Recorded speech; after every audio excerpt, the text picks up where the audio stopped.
Aynan Turbotel ilovasidan qanday foydalanamiz?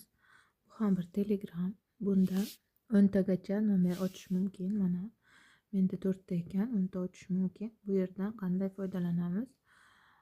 Agarda biza kanalimizga, guruhimizga odam qo'shmoqchi bo'lsak, avval guruhdan qanaqadir guruhlarni yozib topib olishimiz kerak bo'ladi.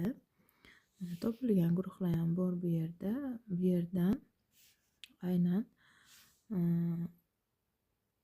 mana bu guruhda ko'rinmas ekan hech kim.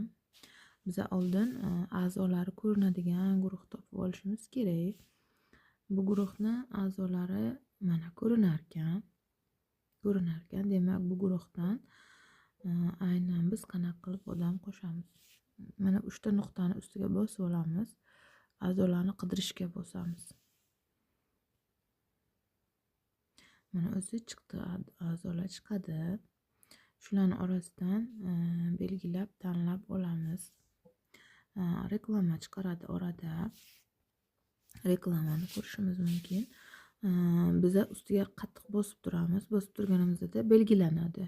Xuddi shunday qilib biza bemalol belgilab olamiz. 50 tagacha qo'shadi, lekin 50 tadan ko'p belgilash kerak. Chunki sababi hamma ham qo'shilmaydi. Kimlardir Telegrami yopiq bo'ladi. Hamma qo'shilmaydi.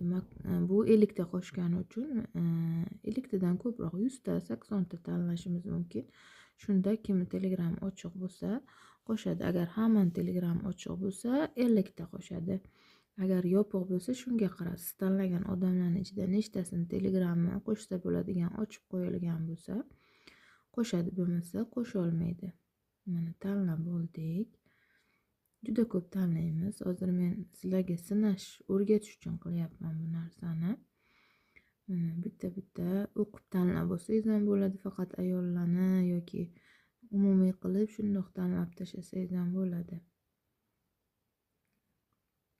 Mana 79 ta bo'ldi. Mana tanladik.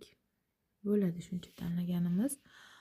Keyin mana bu plus belgisini bosamiz va qaysi gruppaga qo'shmoqchi bo'lsak, o'sha gruppani ustiga bosamiz mana. Endi so'rayapti, chatga qo'shilsinmi deb. OKni bosamiz mana.